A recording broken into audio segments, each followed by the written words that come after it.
What do you think the biggest lie in photography education is today? Oh, wow. The big lie in photography education today is How do you see the photography industry at this moment and in the future in terms of business opportunity? we hear a lot of whining. Oh, it's so hard to make money today because everybody's a photographer. That's complete. To any photographer that watches this or listens to this, please, please, please, I beg of you, don't be the photographer that ever utters this phrase. Welcome to the Mood Podcast, uncovering the art of conversation through the lens of photography and creativity, one frame at a time. I'm your host, Matt Jacob, and thank you for joining me in today's conversation. My guest today is Joe Edelman, an award-winning photographer, educator, and mentor whose work has spanned over 6 decades. From his early days as a newspaper photojournalist to becoming a leading figure in creative fashion and portrait photography, Joe has dedicated his career to not only making powerful images, but to helping others master the craft as well. Joe's mission is clear: to help photographers understand the hows and whys of making consistently great images, not just technically, but also artistically and emotionally. So in this conversation, we explore what makes an image truly compelling, how photographers can break free from clichés, and why an understanding of human psychology is just as important as knowing your camera. We also dive deep into the evolving landscape of photography, how AI and technology is shifting the role of photographers, and whether storytelling has lost its power in a world saturated with content. Joe's insights are really thought-provoking, actually, but what I loved most about Joe was his brutal honesty and wealth of experience across so many genres, technological shifts, and societal trends. So if you want to challenge the way you think about photography, please stay tuned. And here he is, Joe Edelman.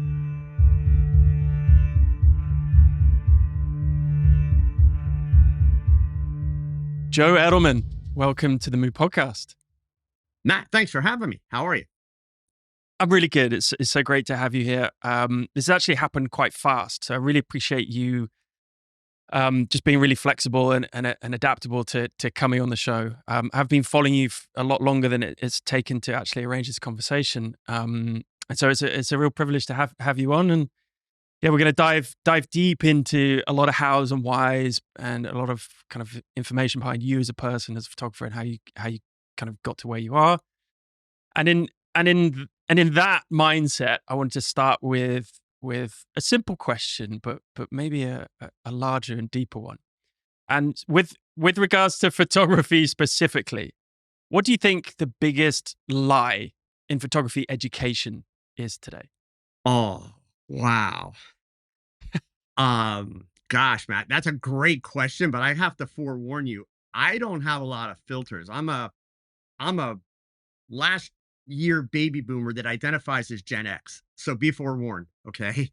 Uh I think the big lie in photography education today is that the if I had to drill it down to one broad statement, too much of it is education that is masking a sales agenda that is being provided to an audience that is instinctively lazy.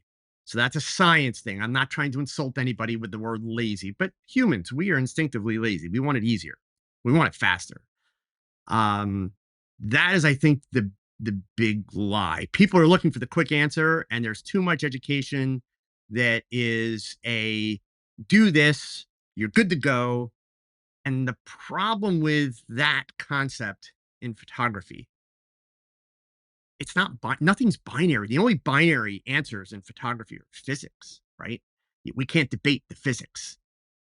When we talk about creativity, there's no binary. So there's no simple answer. Every question and every answer's got many, many, many variables that could impact the outcome. So I also find that part of that lazy, oftentimes the information that people are seeking and the questions that are asked of educators elicit the wrong answers because they're kind of lazy questions. So I think the big lie is just that we have this glut of free education, which is incredible. The resources we have are amazing. But I don't think that the education and the people wanting to be educated are necessarily using it as effectively as they could. Is that the is that the I guess the product of our environment these days and society in a world of abundance where we can literally get anything we want, especially in the Western world, in a developed country, we can have whatever we want, basically, right? We can order food, we can order an Uber, we can just turn on Netflix. We don't actually have to leave our sofa. We can play video games to our heart's content. We're used to that world now. Is that the problem of the society generally that we're living in, or is that an issue with the educators themselves and the fact that it's more homogenized than ever? Or I'm guessing there's probably a crossover a lot there. Yes. So that's the easy answer. I definitely think it's a societal thing. And I don't mean it in, gee, like I'm an old fart and things were better back when. No, I think that these amazing tools and resources we have also kind of conflict with our desire to just take the shortest path, just have the right answer. People want the right answer. There's not a lot of right answers, right? We get the right answers as photographers. I mean, you're a photographer. You go to these incredible locations and are photographing these incredible portraits of people. Well, that's not just as easy as pick up a camera and go click, right? Your work, evolves around building relationships on the spot. You've just met someone, right? You may be able to pick up a camera and just snap from time to time, but the majority of your work, you've got to create a relationship and create it quickly. And, oh, by the way, deal with all that photography stuff, lighting and exposure and everything else. So there really are no shortcuts in photography. What we have, though, which is the double edged sword, we have all this incredible technology that has made photography much more accessible, which is wonderful. Um, but I think sometimes what it also does is it kind of creates a false sense of ability. This incredible technology that we have allows people to pick up a camera for the very first time, even a phone for the very first time, and take a picture that is going to be much higher quality than anything I did at age 11 in 1971, right? With a much simpler camera, working with film where you pressed the button and waited 7 days to find out how poorly you did, right? Um, so I think people tend to get a little bit of a false sense of ability, and the cameras allow you to do really pretty well, especially if you're instinctively creative. But you reach a point where you still need to put a foundation below that. And then, when it comes to the educators, the only thing I'll say about that, because I don't really want to snipe at anybody, but we have a glut of educators. And full disclosure, I should say this up front. I'm married to a cognitive psychologist. I always joke that thank goodness she's not a clinical psychologist, or I'd be in a straitjacket by now for sure. But she has taught me a lot about teaching and just about how people learn. And I think one of the challenges that we have is that being a great photographer doesn't necessarily make one a great educator. Those are two very different skill sets. And while I appreciate that you said some very kind things about my photography and people tend to like my work, I could name you hundreds of photographers who I drool over. I don't find myself in that stratosphere. And I think in the last 10 or 15 years, I've come to learn that I may be a bit of a better educator actually than I am a photographer. And I'm proud of that. I'm happy with that because I still get to do my photography and have fun. So you should do, and arguably you make more of a difference that way than you. And I don't want to talk really like this because it belittles your incredible talent as an artist. But to have both of those skills is something that again just doesn't come to you like that. You've worked years and years to hone those skills and hone those crafts. So yeah, let's talk about how you have evolved, certainly recently with what we've just talked about, because we talked a little bit off air about what you might be known for if someone goes to your YouTube channel, mainly probably because education tutorials on YouTube are probably, I haven't actually looked at the analytics, but I'd imagine they're more popular. People go onto YouTube and Google how to do something, right? So your tutorial videos probably got more views than other types of videos. You correct me if I'm wrong, but also you did more of that previously than what you do now. So you've got this evergreen aggregate views over the years, right? So my point is, if you go to a YouTube channel, those are the videos that come up to someone who hasn't seen your channel before. So how has your approach changed based on what we just talked about in terms of lies in photography, education systems, the saturation of the educators, and the world of abundance that we live in? How have you navigated through that now in terms of your evolution as an educator? So YouTube for me was a mistake, literally. And I don't mean as in I regret it. It means I never intended to build a YouTube channel. So if we go back to, like, I don't know, 2008, 2009, probably 2008, I had taught a couple workshops that I was invited to teach at, and kind of did it reluctantly. I didn't really think that there would be much interest in what I would teach or how I would teach. I had taught some, like, community education classes when I was back in my 20s, and that was all basic photography stuff. So I did these workshops, got a great response, and then started thinking, well, gee, maybe I could do more talks for, like, PPA affiliates around the country, and camera clubs and things like that. But the problem is, of course, I'm, located kind of between New York and Philadelphia, and outside of the tri-state area. 2008, 2009, not that many people knew who I was. So I thought, well, I'll make a couple YouTube videos, and then I can send them to PPA affiliates and to camera clubs and say, hey, I do these presentations if you're ever interested. And they kind of took off, which was encouraging and really kind of a lot of fun at first. I even got a boost from YouTube. YouTube invited me to be a part of a program they used to do called Next Up, and I spent a week at the YouTube space in New York, on their dime, and went through 5 days of workshops and tutorials, working with YouTube employees and Google employees, and it was absolutely awesome. And so came back from that very energized and said, okay, let's try this. Let's see where it goes. And within about a year and a half, managed to get up to about 150,000 subscribers, and was churning out tutorials every week, which, as you know, doing weekly things for YouTube, it's a lot of work, regardless of Yeah. what kind of product you're putting out. And I did that for probably the best part of 2 years. And while I was having fun with it, and, anybody that's going to tell you that if you go to a trade show or something and people are stopping you because they know you from YouTube, it's fun for the ego. Sure.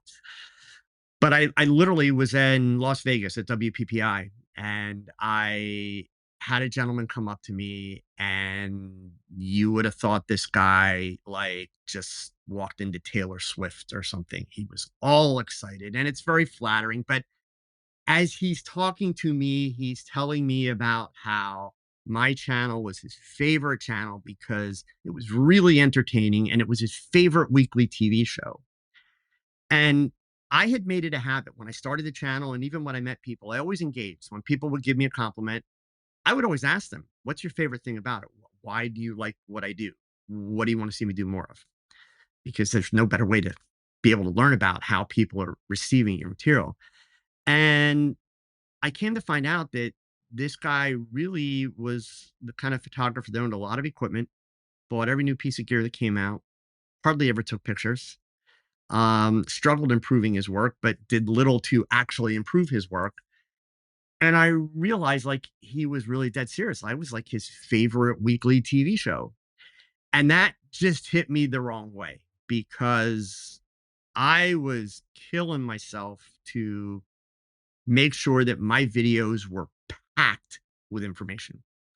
When I did start picking up momentum, I spent a lot of time looking at YouTube videos with the idea of, there's already people doing this. So what can I bring to the table that's better or different? How can I actually provide value? I'm a big believer in the business of photography. I don't care what niche you may be in. If you're not providing value, don't expect people to care about what you're doing, period. Whether you want them to pay you money or whether you want them to watch your videos. If you're not providing value, you're not really helping. So the thing that I found is that there was a lot of fluff, not a lot of meat. And one of the things that was really missing, which was kind of like it was when I was back in school, high school, even taking a photography class where, you're told you should do this, you should do that, you should do this, you should do that. And there was very little explanation of why, right? There was do it this way, but not a lot of the thought process.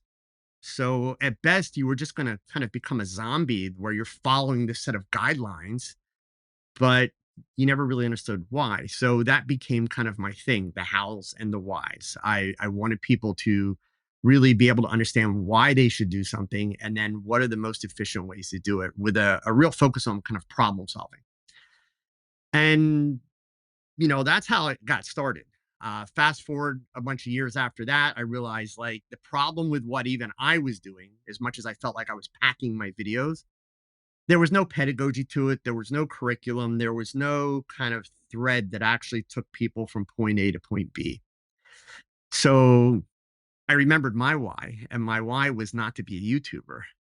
So I stopped doing the tutorials. I was doing a weekly live stream, which I actually enjoyed. And for a while, I convinced myself that the live stream was useful because it really was an opportunity for people to turn up live, ask questions, and for me to talk them through the solutions and really try to give people a real time version of this idea of problem solving and dealing with hows and whys. And, it's kind of hit or miss. Some weeks it was great. People will come in with really great questions. Other weeks, not so much. And in general, I basically built a small audience of people that just enjoyed listening to me every week, but they really weren't going out and putting it to use. So I thought, well, all right, at that point, I can put my time to better use. And I guess one last thing I should add in, um, my entire career, I get bored easy. I'm very fortunate. I kind of feel like I cheated the system. I've never, had to do the job. I started as a newspaper photographer right out of high school. I did portraits and weddings. I did commercial advertising work. I did food photography on large format film for about 3 years. That was back in the 1980s, which is another great reason to forget the 80s, doing large format. Um, I did fashion work. I made my money doing modeling portfolios and acting headshots for a bunch of years. And then I stumbled into the fashion portraiture as a byproduct of the fashion stuff. And then Olympus came calling and I became a brand ambassador for them. And now I'm even doing a lot of youth sports and getting back to my roots with some photojournalism and still doing fashion portraiture. And I tell people very sincerely, I don't know what I'm going to do when I grow up. I can guarantee you, though, it will have a camera involved. I love it. Why what was the why for you when it came to having a camera? If you look back on why you started, why you enjoy photography and all of the different types of photography you've done, why? Um, true story. The very first camera purchase was a way to get back at my parents. They had an 8 millimeter movie camera that I was fascinated by, but I was never allowed to touch. I wasn't even allowed to hold it. And I was very fortunate. I was an only child, so I was probably a little bit spoiled, but I had a deal when I was, 9, 10, 11 years old with my parents, like for birthdays and Christmas, that instead of getting a bunch of toys and random things, I could get like one big gift. And so it was, I guess, would have been my 10th Christmas.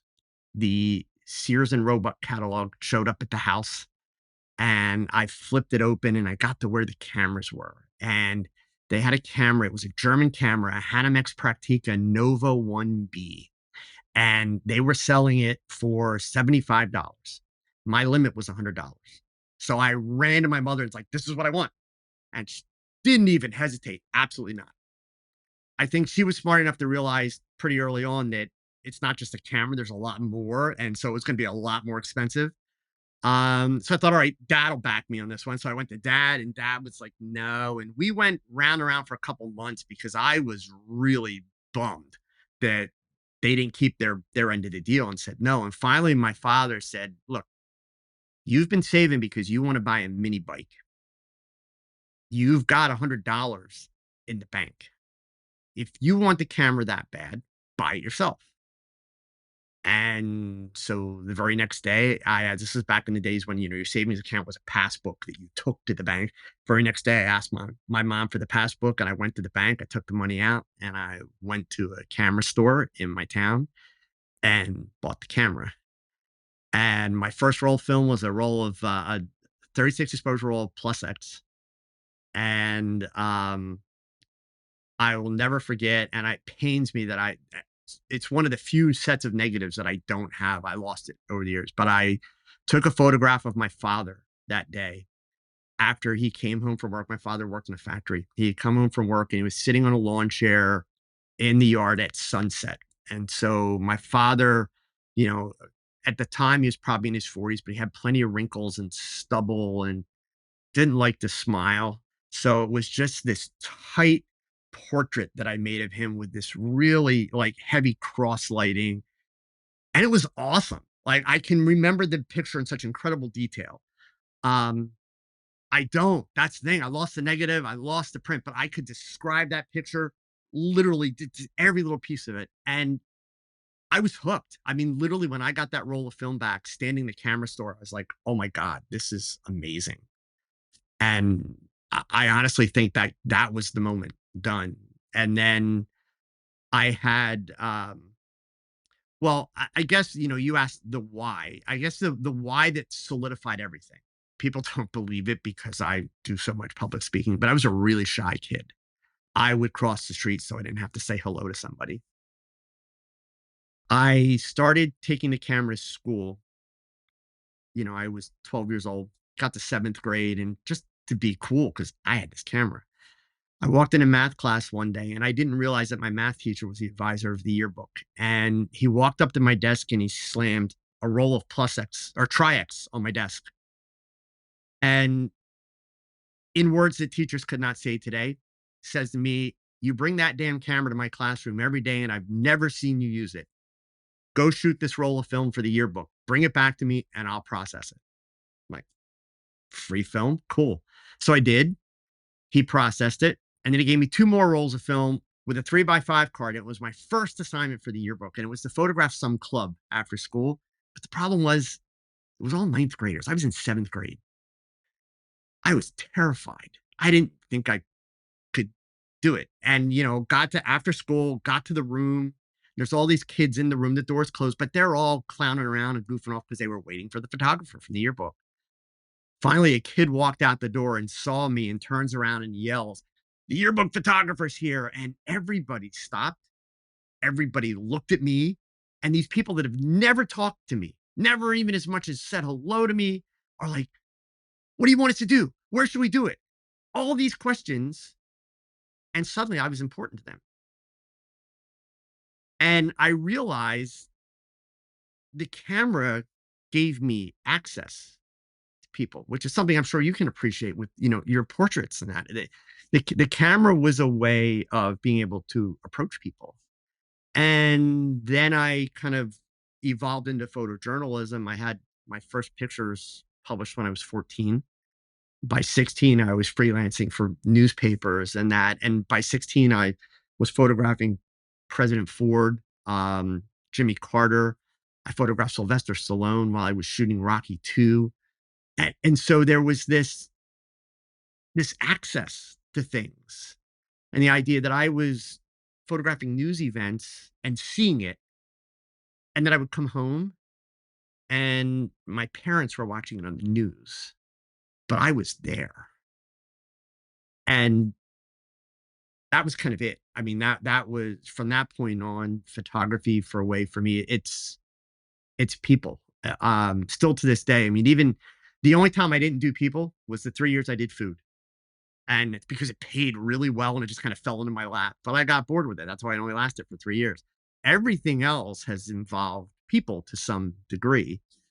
Um, and still does. The sports happen because I have a 10-year-old grandson who's a diehard baseball player, and I started shooting, his baseball games and had no intention of it being a business model, but finally had the coach of another team basically tell me, here's your business model. This is what we're going to pay you. We just need you to show up for 2 hours.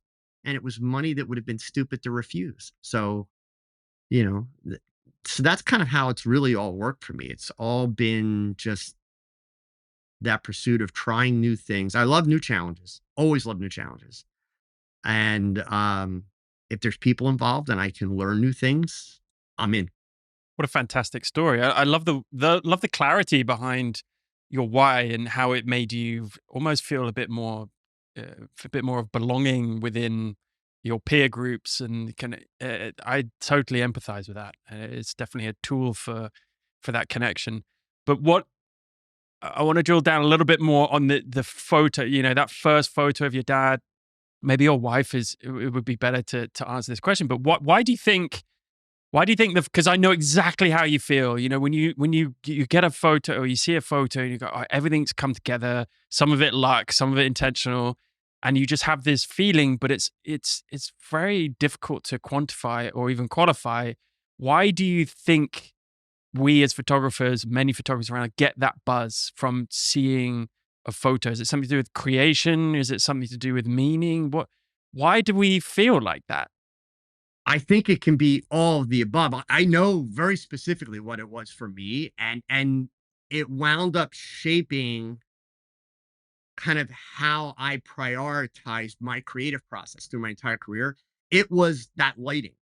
The image was shot um close to sunset. So it was very low light as the sun was going down. It's cross lighting. Um because it was black and white, that also kind of solidified my early love for black and white, even though I'm one of those people I can't get enough color. My early idol with color was Peter Turner, who at the time in the 70s and 80s was doing things with Kodachrome that were just completely unnatural and incredible. But yeah, there's just something about, a strong black and white image, but it was lighting because when I saw the image, keeping in mind I'm shooting film, I was there. I took the picture. I was proud of myself because I used the light meter properly and, got a good exposure, but it looked so different than what my experience was. So, of course, as I'm looking at it, I'm like, I loved it, but why does this look so different? And it's the lighting. And then, of course, shoot the next roll of film, um, taking pictures outside like midday and getting those pictures back, and the lights just kind of boring and bland. So that was really, it was from the very beginning where I realized like light is incredible. But then it was this quest of learning as much about it as I can and learning how, to use it as much as possible, which is something I know from your work. I know that you can completely appreciate because, some of the way that you're using lighting in your cultural portraits is just, it's brilliant, absolutely brilliant. But I think I think it's one of the most overlooked things, even in terms of style today, because of the resources we have online, because of social media. I find so many photographers get hung up in trends, and it's not necessarily the nicest thing to say, but I call that being a zombie photographer, right? It's just kind of mindlessly following along with what everybody else is doing. And I've always kind of had this mentality of, you know what, if everybody's over there, I don't want to work that hard. I don't want to do what somebody else is doing because it's kind of like a Xerox. I'm from that generation. Xerox is never as good as the original. So even if I wasn't going to be the best, which I didn't expect I'd be the best, I wanted to be me and do something different. So it was almost to the point of being obstinate about it. It's like, hey, if everybody's into that, I'm not doing that. I simply refuse. I'm going to go do this. But it was absolutely from the beginning lighting. Lighting is kind of it's my fun space just to see, you know, what I can create and what I can make and how I can surprise myself with it. Cause I'm a big believer the day that I figure out lighting completely, I'm done. It'll become boring at that point. So I'm always pushing to find things with lighting that will surprise. Because if it surprises me, I've got 54 years since I took that first picture. So if it surprises me, it's going to surprise other people. And that's kind of how I look at it. Yeah, I think light is we seem to have lost the essence of light and the importance of it because of, Sure. maybe it's boring for people, but I guarantee the reason is it's difficult.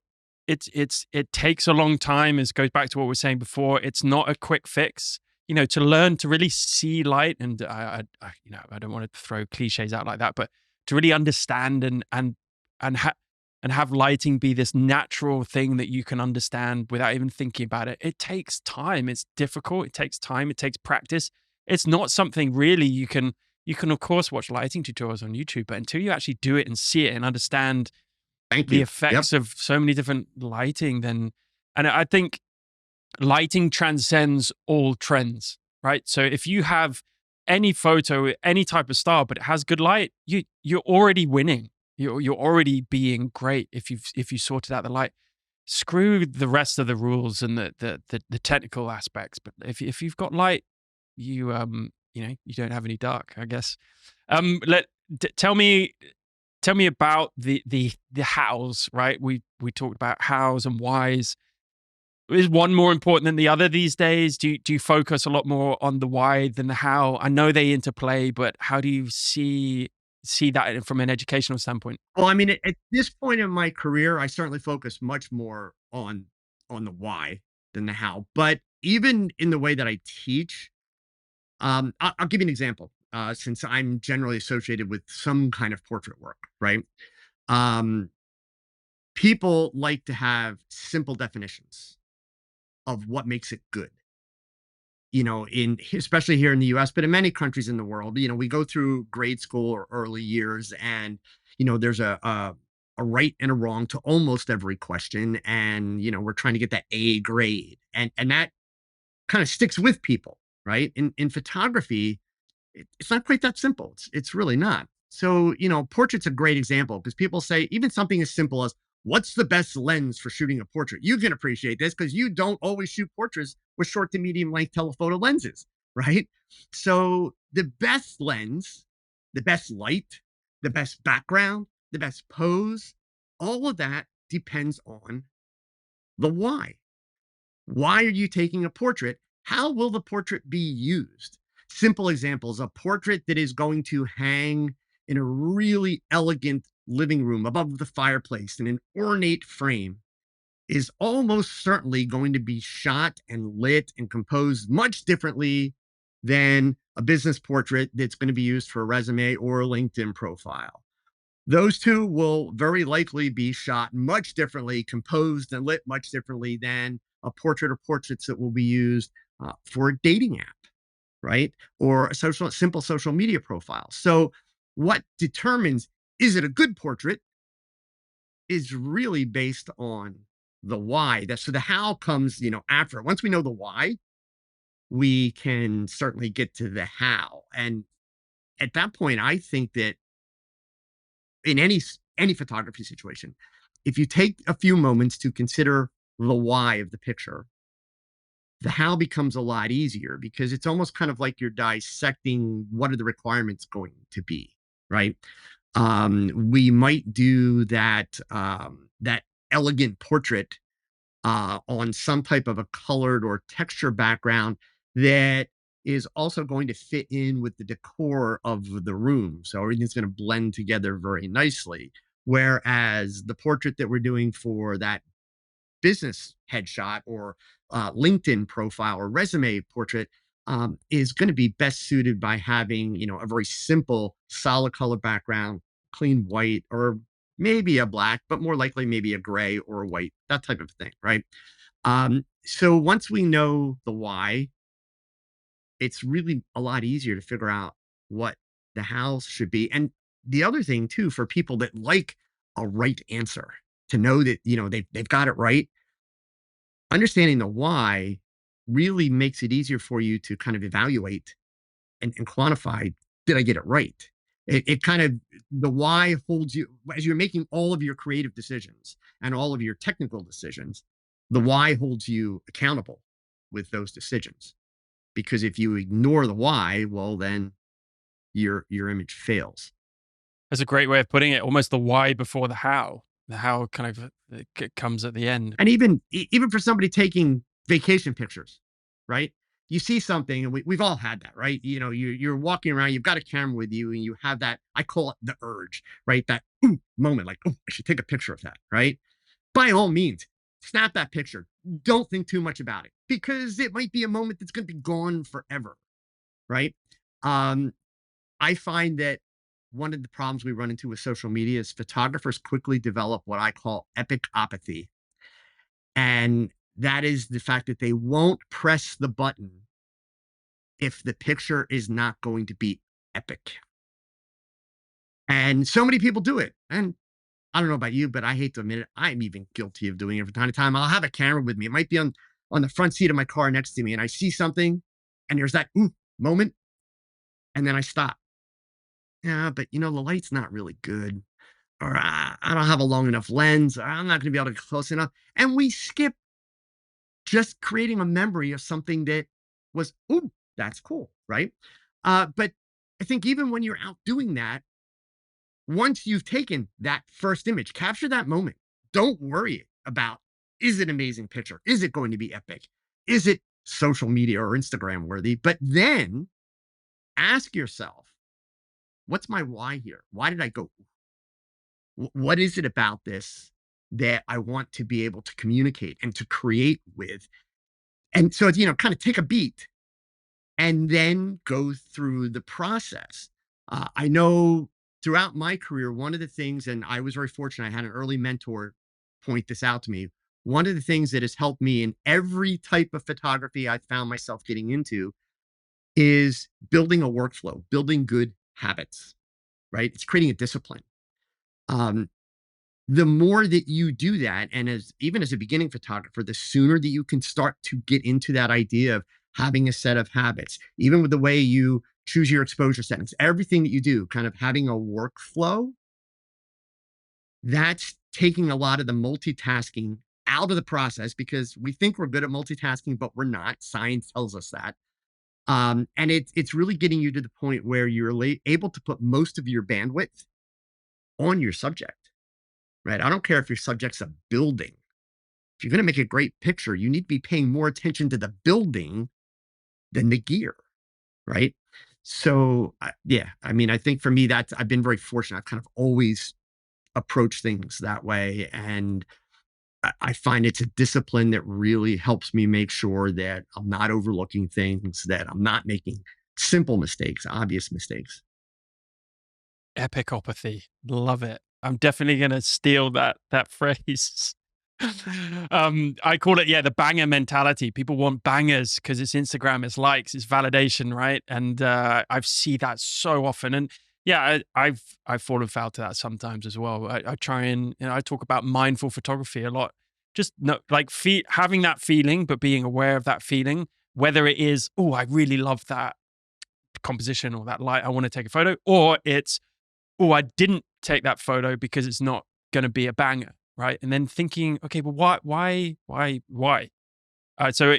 glad you touched upon kind of that vacation photography, because not everyone will have kind of an end goal of, okay, this image is for, for a commercial job. And so it has to look like this, and it's going to be placed here, and it's an editorial, whatever it might be.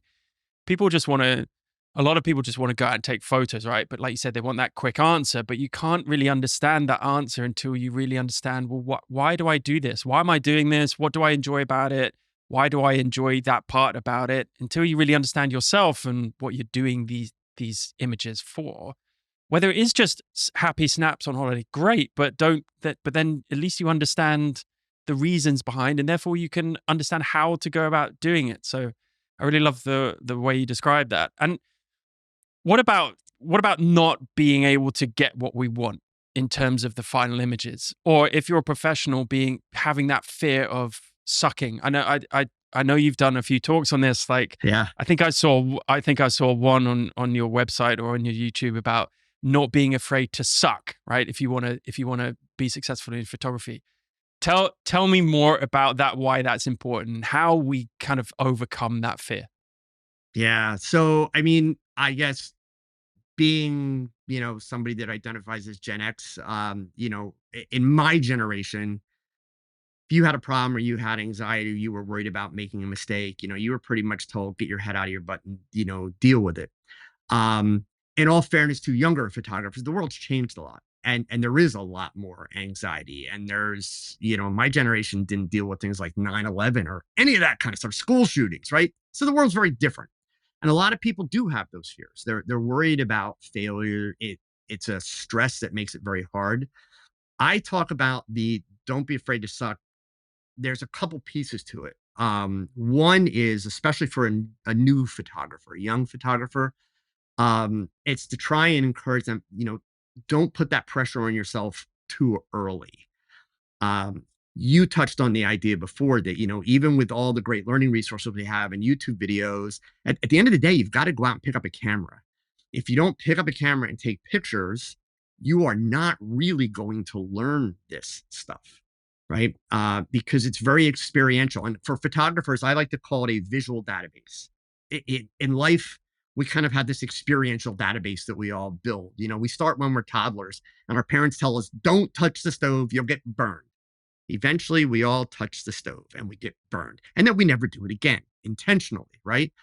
So, it's like the idea of, well, as a photographer, okay, trying to take a portrait at high noon in bright sunlight, once you've done, you can read, don't do it, and you can understand why you shouldn't do it, but it's not the same as doing it. And especially now, since it's digital and we see it immediately, it's not the same as doing it. And now you have that visual experience so that the next time you go to do a portrait and see the lighting on that person's face and you don't have strobes, you don't have reflectors, you're going to have that trigger. Oh, wait, maybe I better find some shade. Boom. And it's going to move you to, a better situation. So part of it is just encouraging younger photographers with the idea that you have got to just be willing to try things. And I would much rather see a younger photographer or a new photographer um, just try almost anything. If they're out by themselves and taking pictures and they don't know the solution,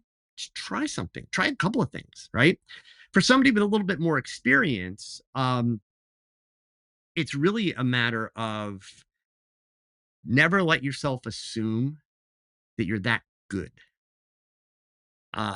So the don't be afraid to suck comes into play two ways for me. One is if I'm doing a shot, I put a lot of especially in my fashion portraits, I put a lot of planning into them. I go into the studio with pretty much everything nailed down the way that I want it to be. That way I know when I walk in the studio, I've kind of created like this perfect storm to create in. It's not about taking the creativity out of the process. It's about, hey, I know that I'm going to start out and I'm going to have something that is what I imagined. But I might get that picture within 5 minutes of the model walking on the set. I'm not going to pat myself on the back and walk away. Oh, no. That's like, if that happens to me, that's an opportunity. That's an opportunity to start tweaking the idea, start playing with the idea and see where it can take me. At first, it's almost always instinctively little tweaks or things that I've probably done before in other situations, but I want to see if they'll work. But the more that I push it, it's trying things oftentimes, especially at this point in my career, there's a lot of been there, done that between my ears. So a lot of times it's trying things that absolutely make no sense at all just to see what it's going to leave me with and then say, oh, you know what? If I do this to that, look at this. This is really cool. I never would have thought of putting those two things together. Um, and frequently, like even one of the things people like were shocked that I do it, and I don't understand why they were shocked because planning is so important. But when I was an Olympus ambassador, I would do presentations at like WPPI and Photo Plus, and you're on stage, and your task is to do something that's a little splashy, so people that are wandering around a big trade show hall are going to stop and watch. And so I literally, when I would get booked to do those shows, I would make the trade show people at Olympus send me the stage dimensions because they were always relatively small and very narrow. And of course, you're working in a brightly lit trade show hall. So I would make them send me the stage dimensions. I tape it out on the floor in my studio. And I would spend easily 4 days before traveling to wherever that trade show was with a mannequin, just experimenting with ridiculous ideas that were going to be big and colorful and bright so that when they showed up on the two 80-inch televisions that were sitting above the stage, people were going to see them from across the trade show hall and stop and come and watch. And that way I could get on stage and just do these incredibly ridiculous things. One year at WPPI, I did a shot where I light painted a background on a portrait in real time in a trade show hall with the lights on because of a feature that Olympus cameras have called live composite.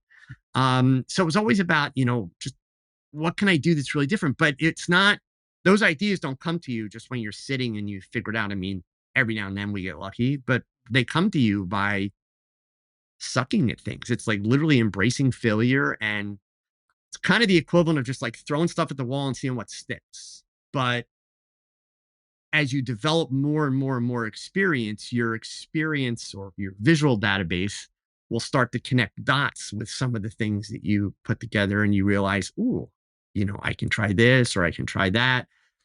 And I think that helps photographers at every level. Like I was looking through your portfolio, you had this one incredibly beautiful backlit portrait. And that's a lighting scenario right out of the box that for a new photographer is like a nightmare lighting scenario, right? I remember even back to the early film days, even inside the roll of film in the Kodak box, it would tell you never put your subject in front of a window, right? So I learned that that's a mistake. Can't do that. Now backlighting is like one of my favorite portrait lightings to play with because it creates like such a mood. So it is. It's just working the shot, I think, is really kind of how I'm embracing the idea of failure, to see where I can go and where I can take a shot. I love it. It's almost you don't you can't get over that fear of sucking without sucking and knowing what sucking feels like, right? So it's like you've got to go out, you just go out and suck. Yeah, it's unfortunately one of those things. I can make it sound so easy to do, but for somebody that is worried about failure, it's hard work. It's hard work to get over that hump. But You're worried about it because you don't know it. You always haven't felt it and maybe you haven't learned from it, right? If you go out and suck in it, like you said, embrace that failure, as long as you learn from that, then the fear in the future go at least dissipates. We're always going to have some kind of fear of not being good or failing at something. But yeah, until you just go out and do it, and then just like you said, it just comes down to practice. It's pretty much the answer to everything when it comes to photography education. Yeah. Just go out and do it. Oh, I don't know what my style is. Well, go and find it. Right. I don't know why I do it. Well, go and see practice right and there, understand the why. three worst words in the English language in 2025, in my opinion, I don't know. I hate when people tell me that because it's either it is fear, like just failure to try, right? That's stopping them, or it's laziness because we have these incredible tools like Google and YouTube and AI that can find us any piece of information that we need if we're willing to put in just the tiniest little bit of effort, right? So it is. I mean, it's one of those things. I totally respect the fact that for a lot of people it's emotionally challenging. Um, but I think, and to be fair, I think maybe the reason it's easier for me now that I'm on the other side of that with a lot of years of experience. When I was young, we didn't have social media, we didn't have the internet. So most of my photography had an audience of one, me. So I had to learn pretty early on the idea of, okay, here's this picture. And the only pictures that I could see routinely were pictures in my local newspaper or pictures in popular photography and modern photography magazines or Life and Look magazines, which were incredible photography. But that's what I had to kind of compare against. So it was a matter of having to look at my own work, not asking somebody else, how can I make it better? But looking at my own work and saying kind of, if I could do this again, what would I do? What would I do to make it better? What do I wish I had done differently? And I was very lucky when I did find some mentors in my teen years They drove me nuts with this, and I did not appreciate it at the time, but I learned later they were actually amazing mentors. And that would be if I would go to them with a question, they would rarely answer my question. Rarely. Instead, they would ask me questions back and multiple questions, kind of guiding me to the point of proving to me that I could figure it out myself. And every so often, there would be that moment where they would stop and be like, come here, let me show you something. And that was when they understood I didn't know the next piece of information. So instead of telling me, they would actually give me an experience, show me, and then it was right back to the questions, but they'd never give me the answer. And they rarely would give me opinions on my work. Even there was a local newspaper photographer who was the chief photographer of the paper, and he was wonderful. He told me to leave pictures at the front desk in an envelope, and I would go back the next day, and I hardly ever saw him, but I would go back the next day. The envelope would be at the front desk, and he would have written comments on the prints, and rarely was it about the photography. Every now and then he would point out something that I should have seen in a print. It was flat or something like that. But his comments were always about the photojournalistic aspect and the storytelling. And he was really helping me shape the thought process of like, hey, when you're telling a story, if you're photographing a news event, think about these things, notice these things. Um, and they were really incredible teachers because they were never telling me, do it this way because I do it this way, or this is the way it is in a book.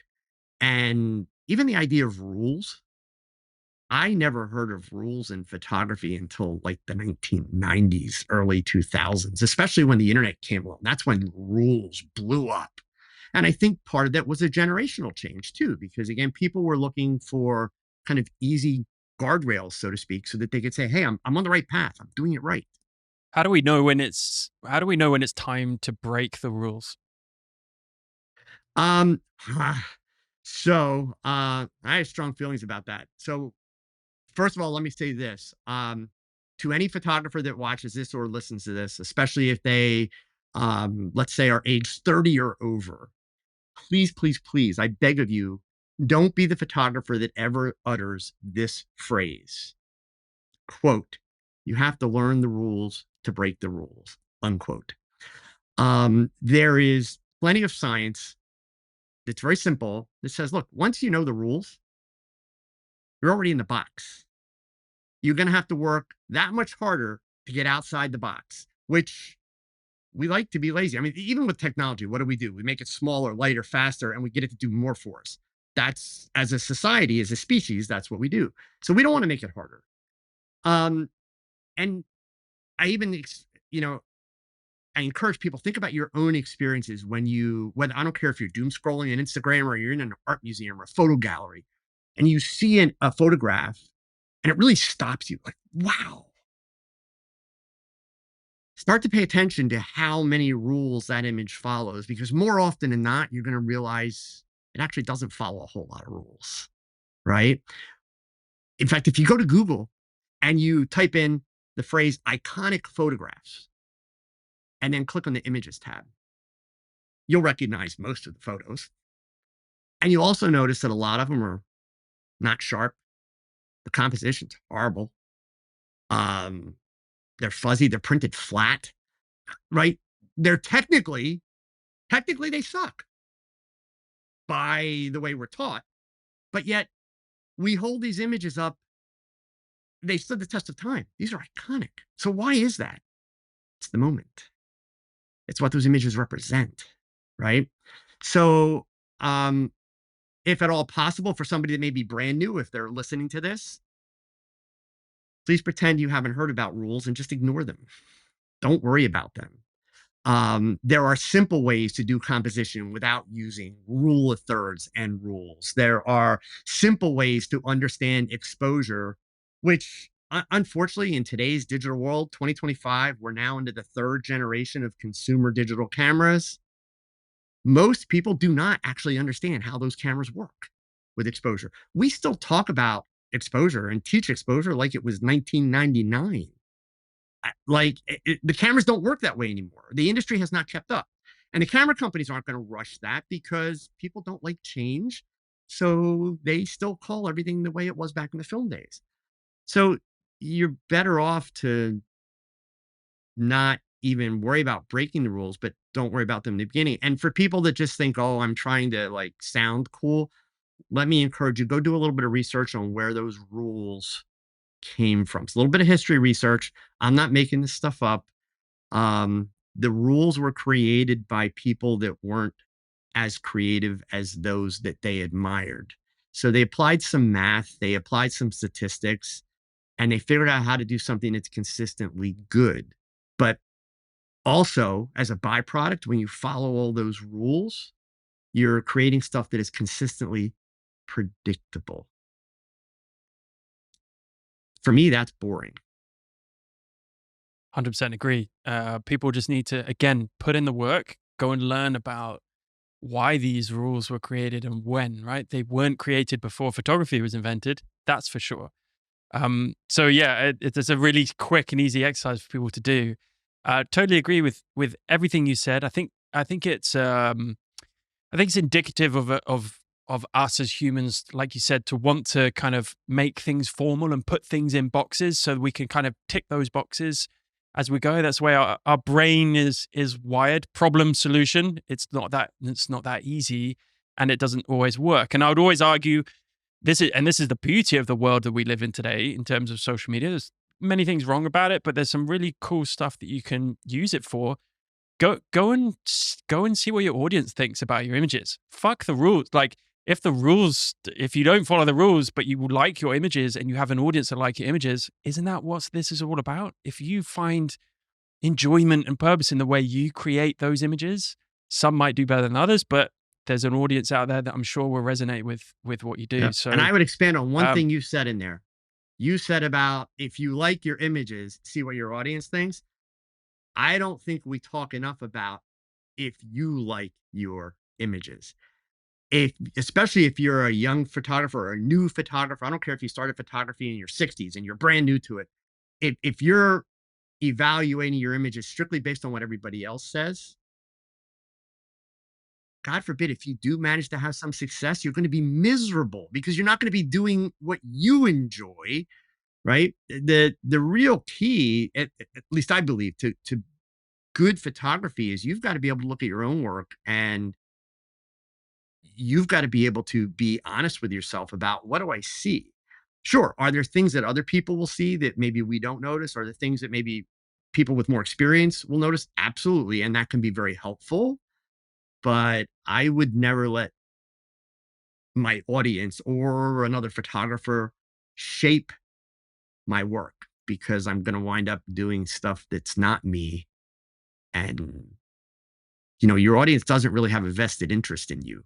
They just like what you're putting out. well, So, you're not doing it for the audience. Hence the caveat I said, if you like your images, yep. then see what you've got to be. And this goes back to what we we're talking at the beginning of the conversation. You have to understand your why. You have to understand what you like, why you like it. And also, is this something that you think you can be consistent with or replicate? If this is, you're 100% sure this, I love doing this. This is my style. This is my voice. This is what I want to put out into the world. Whether it follows rules or not, if I like these images, then okay, now I'm happy to kind of go and share my voice and share my, not just get validation and likes. That's great and everyone loves it, let's be honest, but go and share your expression, who you are with the world in terms of photography. No rules come into that. So yeah, totally get. Can you think of any principle in 54 years doing photography? Any principle or rule or certainly a photography principle you might have sworn by early on in your career, only to later realize it was wrong? Can you think of anything? Um, Honestly, no, but let me explain why.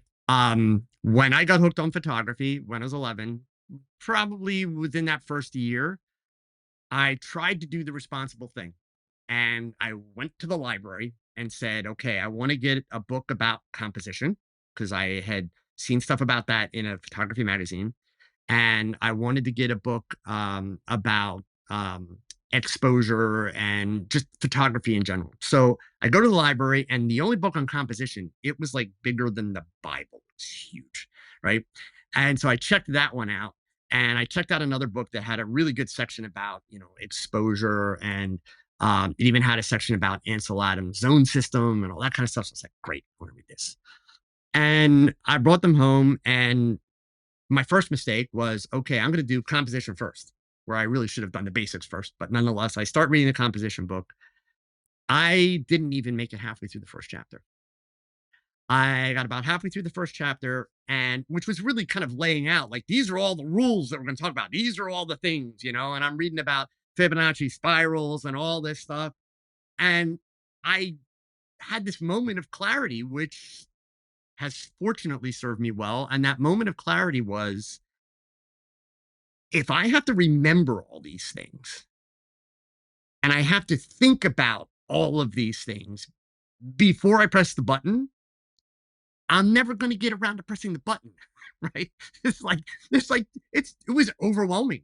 So I literally, like, that's it, closed the book and went back to the library. And that's when I just kind of decided, you know what? I'm enjoying what I'm doing, and I think I'm learning. So I'm going to shoot. And that was it. And I didn't worry about it. I think where I first really got introduced at, like, any kind of rules or principles that I threw away pretty quickly. Um, I had found a local portrait photography studio that was about a quarter of a mile from my house, and it was run by two young guys. And I walked in one day at my father's push, and asked them if I could hang out, sweep the floors, whatever, just to be able to learn. And they said, sure. So I started going there. I was still in middle school. I started going there every day after school. These were the guys that taught me how to do darken work and to print, and they taught me portraiture. And um, I respected them because they were good. They knew what they were talking about, but I hated their portraits. They know I would say this. Um, they were boring. And they were all the same, number one, and people pretty much looked like they had a stick up their butt. But so the early day rules and principles were, okay, so first of all, people are vertical. So your portraits have to be vertical. Can't do this today, but back in the day, if you're photographing a man, you shoot slightly up. If you're photographing a woman, you shoot slightly down. That doesn't work today at all, and it shouldn't, right? So there were kind of all these guidelines, right? It was 2-to-1 lighting ratios, some Rembrandt light, all this stuff. So even hair lights, to this day, I will never use a hair light in one of my shots. I'll do rim lights, but I won't use a hair light only because it, like, gives me flashbacks. It's like a little bit of PTSD with lighting. It gives me flashbacks to when I was a teenager. It's like, you know, um, but that was kind of, I think, where I started to get a little bit of my rebellious mentality with lighting, because I was much more curious about lighting. And this lighting it was always the same. It was very predictable. It was kind of really boring. So I think that's really, I learned more about composition in terms of the rules when I started teaching, because anytime I would do a YouTube video, sure, I could probably talk about that topic for 2 hours, but I also knew that the world has changed a lot since I first learned it. So I wanted to make sure that I wasn't missing stuff. I really wanted to provide value. So I'd go out and research everything. Even things like the exposure triangle. When I started doing YouTube, I kept reading about this thing called the exposure triangle. And I'm like, I don't remember ever learning this. And people are like, oh my God, it's been around forever. How could you have not learned the exposure triangle? Well, you know what the best part of the exposure triangle is? Number one, aside from the fact that it doesn't work, it's a joke. It didn't exist before 1990. And even in 1990, it wasn't called the exposure triangle. All it was a reference in a book by Brian Peterson, a book called Understanding Exposure. Great book, by the way, except for this piece. And all he says is, yeah, when you're talking about shutter speed and aperture and ISO, I like to think of it as a photographic triangle, because you have to worry about the relationships. Um, the phrase exposure triangle didn't show up until 2005. So we were already into the digital era. And it's in a book written by a gentleman named Jim Miyake. called Better Photo Guide to Digital Photography. By the way, at the time, and not to be snide, but Jim Miyake, when he wrote this book, was a web developer for Alaska Airlines. That was his day job. Um, and he references Peterson's photographic triangle and says, I think it would be better served if we called it an exposure triangle. And then it wasn't until 2006 when an actual triangle showed up on the internet. Um, and to this day, I have a lot of fun with it because people tell me, oh, I learned about it, in the 80s. Okay. So I asked, do me a favor, explain the exposure triangle to me. Explain to me what it does. And people always shut up. It's like, well, it's shutter speed and aperture and ISO and understanding relationships. It's like, okay, but you didn't actually explain to me what it does. Like, how does the exposure triangle help you? And they can't. They can't explain it because it doesn't do anything. So basically it comes down to the idea. So what you're telling me is you need a triangle to remember the names of 3 features on your camera because the triangle doesn't actually show you how those features work. And then I really blow people's minds because I'd like to really make people think. You may disagree with this, so we can talk about it if you do. I point out to people that there are only 2 exposure settings, not 3. The only 2 exposure settings are shutter speed and aperture. ISO is not and never has been an exposure setting. Because in the film days, the ISO was determined by the film. So you took a roll of film off the shelf. The only setting was to tell the camera's light meter, this is the film I'm using. And with digital cameras, ISO does not change the sensitivity of your sensor. Your sensor only has one sensitivity. The ISO is applied after you take the picture. So ISO is nothing more than gain. It's like a volume control in a stereo, brighter and darker, right? That's it. So, yeah, I mean, I find myself throwing away more principles today because I find that we have a problem with all of this resource information that we have. All too often, it's pieces of information, and still industry wide, we talk about all this stuff like it was the last century. But since the last century, we are now into, I consider it to be the 3rd generation of digital cameras. We started with DSLRs, then we got mirrorless, which are the most amazing thing ever. But already now, we've got this global shutter, which is going to become a standard. Completely makes sense. Why wouldn't it? Right? That's going to take another 10 years for that to, happen. But we're easily into the 3rd generation of cameras, and we're not changing the way that we teach photography and think about these things. We still have features on the cameras that people swear by, but they really don't make any sense. Like, you know, birding photographers got to shoot on, aperture priority or shutter priority. It doesn't matter. Those are 2 automatic settings, aperture priority, shutter priority. They make no sense with a mirrorless camera. None whatsoever. Why would you let the camera control a setting that is going to have a dramatic impact on the visual aspect of your photograph, as opposed to just let the camera deal with brightness up and down, right? And then control that with an exposure compensation dial. So, like the way that I teach exposure, choose your shutter speed with purpose because shutter speed is a purpose driven setting, right? It's going to determine, is your subject sharp? There's no movement, or do you want movement, or are you making sure you don't have camera movement from, a heavy camera, the lens you're using? Aperture is more of an emotion driven setting, right? Really shallow aperture is going to give us that dreamy bokeh and, really razor thin focus. Whereas a lot of depth of field is going to give us a lot of detail and really, can bring us into a scene, right? Depending on the lens you're using, et cetera. Those are 2 settings that we should really never leave up to the camera. Back in the DSLR days, yes, digital noise was a major problem. In mirrorless cameras now, they can handle better, higher ISOs. Plus, we've got some incredible noise tools now, both with AI and without AI. So it makes no sense to leave one of those really important settings up to the camera, which the camera can never understand what's in our mind's eye. The camera can do a great job with averaging things and what it sees, but it can never understand our intent. So, so I think I Yeah. do more of the throw the principles out the window now than I ever did. This is why you're a successful teacher. You can distill these things down and make people not just teach the information, but make people think about it, right? And you've just given us a great example of that. And I couldn't agree with you more on all of the above. Where do phones fit into this? I'm interested in what you talked about, third generation of cameras.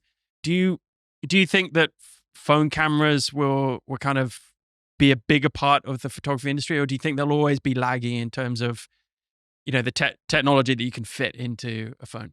Um, I so I'm not one of those photographers that's like anti-phone. I mean, I probably take as many pictures on my phone as I do my Sony A1s, right?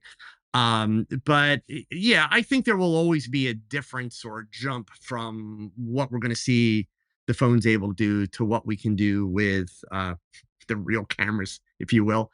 Um, Certainly, what we're able to do with phones now is incredible, right? I mean, we think back to the film days where George Eastman, brought us the Brownie camera, and it was revolutionary. Um, Gosh, iPhones make that look like child's play, just in terms of how much it revolutionized, an entire industry. Um, I do find more and more people using phones for professional work. Um, I see no reason why you can't. But even there, it comes back to the why. Like, why are you doing the shot? I would not be able to shoot sports on an iPhone, not as well as I can with a Sony A1, right? Okay, Um, let me ask you a question that might be able to yeah. kind of open this up a little bit more. If Because this is a good teaching question, I think, for people to think about who are so concerned with the technical stuff. If we stripped away all cameras and gear tomorrow, leaving only our phones, do you think great photographers would still stand out? Oh, absolutely. Absolutely. I mean, we we all know it's not about the gear. I just had to make sure my wife can't hear that, right? That's the running joke, of course. Okay. So, uh, yeah, I mean, look, it's kind of like if you went to a carpenter today and said, "Hey, you're not allowed to use that electronic nail gun anymore. I'm taking it away." They may struggle if they're a new carpenter and they've never had to build with a hammer, but they're going to be able to build with a hammer. And an accomplished carpenter can build with a hammer just the same as they can with an electronic nail gun, right? So yeah, I mean, the tools that we have uh, are tools that allow us to do our work easier, more efficiently, and in some ways better, depending on the tool. Um, but yeah, a good photographer is a good photographer.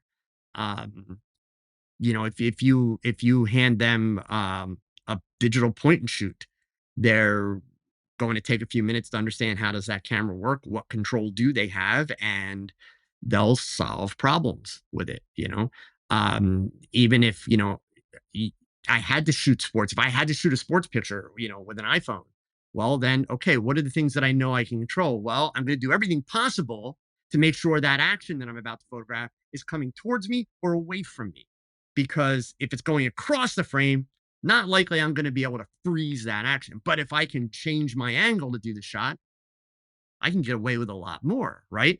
So it's kind of understanding, depending on what you're photographing, what control do you have, what can you impact. Um but that's all on the gear side, which, to your point, I think, part of what experienced photographers and really creative photographers are able to do is look at the world a little bit differently. Like for me, when I see younger photographers, even like yourself, I see people um that haven't been shooting for that long or shooting nearly as long as I have. And look, I'll be honest, I hate all of them just a little bit, because what I see in their work is a way that they look at the world, and I don't see the world that way. And I wish I did, right? I think one of the things that's helped me a lot, just being able to make a career out of this, is I'm a bit of a marketing nerd. I kind of have a natural understanding of marketing, business, and that kind of stuff. But at the same time, that also makes me a little bit OCD. The detail-oriented aspect has helped me in my photography, but it can also kind of limit, I think, the creativity sometimes. So I see things that so many younger photographers are doing because they haven't gotten to the point yet where they're dealing with the burden of running a business and all these things. So it is just about the creativity, and I'm jealous. I'm incredibly jealous. Not that because I have these burdens. I'm blessed to have these burdens, but I just don't see things the way they do. And I think for me, that's always, when I get jealous of another photographer, it's always that. It's not an accomplishment that somebody's made, because if they've made this accomplishment, I know how hard they've worked. Good for them. I'm like, that's incredible. But when I'm seeing somebody that's just got this amazing way of looking at the world, that I get jealous of, because that's a gift that they were given and they're learning to tap into that. And I'm still trying to get that creative, right? Um so yeah. It's an ongoing pursuit, isn't it? It's figuring out how to enjoy that pursuit. How do you see the photography industry at this moment and in the future in terms of business opportunities? Where can people really kind of focus? I know it's just a very general question, and there's so many kind of sectors and nuances, but if someone's coming to you and saying, Joe, I really want to do photography as full time. Where do I start? What would you recommend? Um well, I'd probably start out with a joke and tell them to go get another job. But no, because that's the running joke, right? Um no, I mean, I think for me, when somebody hands me a question like that, I'll ask them some things about what they're shooting, what they like to shoot, how long they've been shooting. Um, I think what we have, because we hear a lot of whining, just straight talk. We hear a lot of whining. Oh, it's so hard to make money today because everybody's a photographer.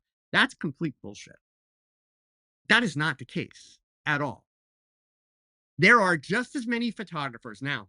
Do the math as I say this, right? There are just as many photographers today making great money as there were in the 90s, in the 80s, in the 70s.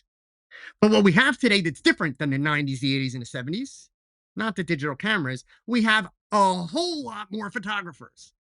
We have a whole lot more photographers with oftentimes a false sense of capability, who think, wouldn't it be cool if I could make money with this camera? In fact, I'll be honest, I've only ever met two kinds of photographers that want to make money. Or I should say, two reasons for starting. I've never met another variation. It's always one. Wouldn't it be cool if I could make some money with this camera because then I could buy more gear? That's version one. Or version two, which is the truly crazy one, because you and I can appreciate this one, is wouldn't it be awesome if I could pay my bills with this camera, right? And what none of those people understand, I didn't understand it, is that the minute you actually make that decision, all the rules change, right? That's the real challenge. But um, so I think, realistically, there are still just as many photographers, if not more today, but these are photographers who are doing very high quality work. These are photographers that aren't worried about social media and all that kind of stuff. They are photographers that are focused on high end clients, right? Clients that have very high expectations, very big budgets, etc. Um, that number has not reduced. There's just as much demand today at that level. When we hear about companies leaning more into AI and that, I think where AI is going to have the biggest negative impact on photographers, it's photographers in the middle and photographers at the bottom, right? Because, and what I mean by that is it's going to be smaller companies and much smaller, small businesses that are going to be much quicker to dive into using AI for what they're doing, because they don't have the advertising budgets and their production budgets. The big companies, the high end companies, they're still spending the money. They're still spending the big bucks because they understand just how important that kind of imagery is and how it needs to be unique and special. And even when you see a company like Coca-Cola do a completely AI television commercial, did Coca-Cola do that because they want to start using AI? Of course not. they did it because they knew that they would get a lot of press when they did it, right? Coca-Cola is going to keep producing television commercials the same way they have been. Same with companies like Budweiser and all those, right? So the high-end shooters, I don't think that's going to change that much. I think that for somebody that's coming me that question, like, what should I focus on? What do I need to do? Um, I encourage people, don't focus on the business until you have to. In other words, if you consider yourself a photographer that's still learning and you're still improving with a ways to go yet, then now is not time to go into business. Go into business where you've got people basically ready to hand you money and requesting, right, that you do stuff.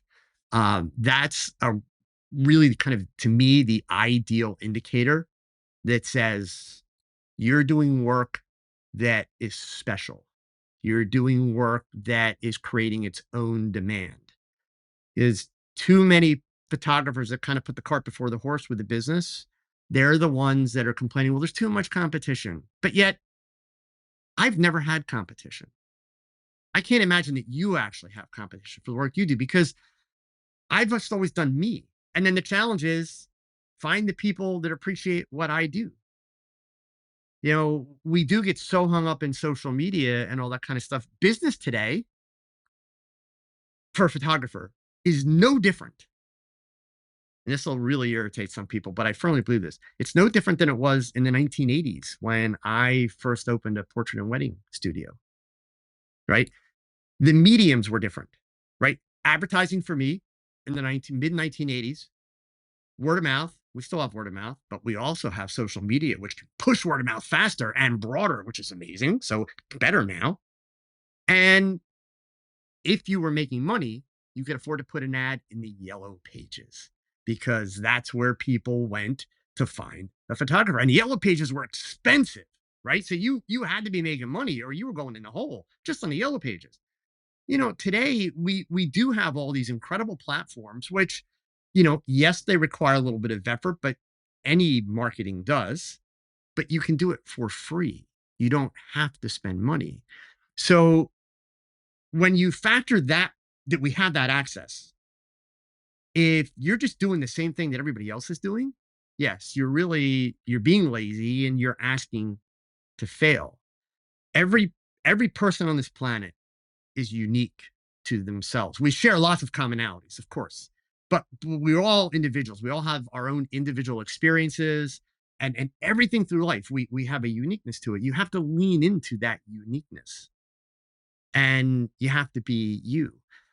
From purely a marketing standpoint, there are some things that you have to be smart enough to not try and reinvent the wheel. Because if your customer is like a wedding photographer, one of my favorites in the wedding world is the word investment. Way to make your services sound ridiculously expensive, right? Instead of just saying it's the rate. Okay. Fortunately, it's not as popular today, but go back about 10 years, that was the big thing in wedding photography in this country. So if you live in a town and you've got 5 other wedding photographers and they all use that word investment, okay, you may want to use that for your link because there's a good chance that people are going to look at other photographers as well. But it doesn't mean that you're going to create the same packages. In fact, it doesn't mean if you're smart, you're even going to put prices on your website because you don't want people to make a decision about your photography on the internet. You want them to talk to you, right? You want to be able to interact with them, those kinds of things. So I think you have to lean into your individuality. And I think that there's opportunities with phones. I think, and let's face it, history tells us we are still in the early days of digital photography, which means we don't even really know where this is going to go yet. And, people get all freaked out about AI, even though our cameras have had AI for over 10 years now. They just didn't call it AI, right? Eye tracking, autofocus, all that kind of stuff. That's AI, right? So the neat part of it is we can only even begin to imagine where all this technology is going to go and potentially make it even more accessible with even more people taking great pictures. that means even more people thinking, wouldn't it be cool if I could make money with this? But at the end of the day, what you and I have talked about is going to be the people that put in the practice, put in the work, build a foundation. It's not about going out and learning every marketing trick under the sun and learning how to master social media under the sun. If your work is great, people are going to notice you on social media. You don't have to be killing yourself on social media. It's photography is it's a very selfish pursuit, right? Nobody bought a camera because they want to do it for somebody else. We fall in love with photography because we love it. We enjoy it, right? But if you want to make money, you have to realize it's not about you anymore. It's about your client. So the real question becomes, how much value are you providing? And I don't mean how cheap are you, right? Or how much do you give for a certain fee? It's how much do people really appreciate your work, the quality of your work. And then when they're interacting with you, how easy are you making the process? How much empathy do you show? I mean, even gosh, look at your work. I mean, to do the kind of portrait work that you do, if you're not able to show empathy when you meet someone with a camera in places like that, you're not getting pictures. You're not going to get to hang around people and create those kind of images. And that's something I think we don't talk about enough and we don't teach enough. Um, so I think that there's opportunity with any kind of camera, but it's all about being creative and building a foundation. I love it. And being authentic to yourself. And I Yep. think we see in the problem with new photographers in the space, in my opinion, what I see is social media. They look at people who are doing well on social media in terms of photographers, and they feel like, oh, well, I kind of have to copy and paste that so that I could grow on social media, and they lose their identity as who they want to be as a photographer. And I see it shifting. I see that industry standard shifting, certainly with social media. People now want that authenticity. They, like you mentioned, they want that connection with the person, with the photographer, and that story behind the person and that individuality of the images. So, I always say to people, there is an audience for everyone. It's such a still so. I think there's more photographers than ever, but still, there's more than enough to go around in terms of audience capture. And I think we seem to forget that because we live in our echo chamber of a little bubble of social media. If you create what you want to create, you will find it's just the difficult thing is finding your audience in order to sell to them. And then you can start thinking about business and stuff. We Sure. often see it the topsy turvy the wrong way around. Well, I'll go and do what I see other people doing well, and then I'll either burn out or not enjoy what I'm doing because I've kind of tried to fit into someone else's area Well, yeah, of that's like the expertise. photographer that shoots landscapes, loves shooting landscapes, but says, you know what? I think I'll do portraits because I know I can make money doing portraits. Yeah. Like, yeah, Yeah. you're I going to mean, be miserable shooting you're going to portraits. fail. Exactly. Right. And you're probably not going to do as good job because you won't enjoy it, right? So easier said than done. But and I think the same with AI. I think yeah, we don't. Anyone who thinks they can give an answer about AI in the future AI is wrong because we just don't know. Even just technology generally, it's just moves so fast exponentially. So, but I think what I do believe in, whether I know if it's right or not, is that as AI and technology progresses, we as human beings will value more human interaction, will value authenticity more. So those photographers and those artists that stay true to their voice and their identity and their style, whatever it might be, whatever your little USP of individuality might be, people will be craving that in the future, and therefore, I think we'll see a time where photographers will earn more. I think that the photographers that remain in that top echelon that you're talking about, they'll be able to charge more. People will value that work more. That's how I Yeah, see I it. mean, I completely agree. And I think history even tells us to some degree that is going to happen. Right. I mean, nothing ever stays the same. But things do tend to repeat to a degree. Right. Historically. So I do think that, maybe it's not our current generations, but it's going to be younger generations that are going to come up that, will certainly, they'll put a lot of value in that. I mean, even comparing, baby boomers to millennials and especially Gen Z. Gen Z is much more in tune with, hey, if I'm going to spend money, what's the experience going to be like, right? I'm not worried about, am I going to have a tangible to take away? Whereas baby boomers, it's all about the tangibles, right? Just give me the tangible, right? So yeah, I completely agree with you. I think that it will completely turn upside down.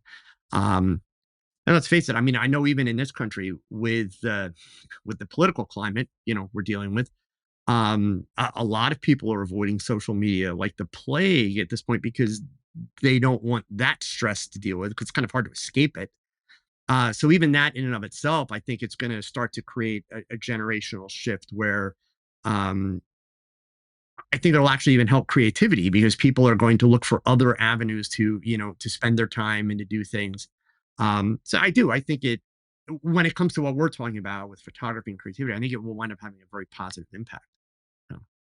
I love it, Joe. Thanks for your prophetic insights, and I'll keep watching the space. Is there anything that I haven't kind of covered that you feel is important to talk about or to No, say? Matt, I got to tell you, I've really enjoyed the conversation. These are actually great questions, and they're things that I don't really get to talk about that much. So, no, I really appreciate it. Where can people find you in terms of what you do talk about, and what you put That out there? starting point is start at my website, joeedelman.com. You'll find, of course, links to all my socials there. There are about 200 different articles on all different aspects of photography and studio lighting. If you're a beginner and you're looking to find community, there's a directory on the website for the United States of every camera club and PPA affiliate in the entire country. So if you're looking to find groups in your area, especially if you're just beginning, I really encourage you, find a camera club, find like-minded people that you can spend some time with and learn from.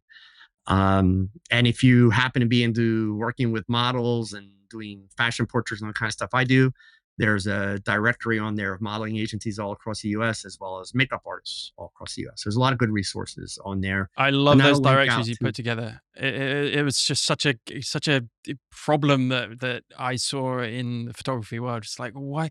How do I even go about finding, like, people would say, "Oh, do a model call." Like, how do I do a model call? Like, where can I find this and that and that? So I love what you've done with all of this, and I think the photography industry is so much better for having you in it and you doing these types of ventures. So I wish you all the best. I want to thank you so much for joining me and being part of this conversation, and hope to, hope people learn from you. And I know they have, and I hope they continue to do so. So yeah, thanks so much, Joe. my pleasure, Matt. Thanks for having me.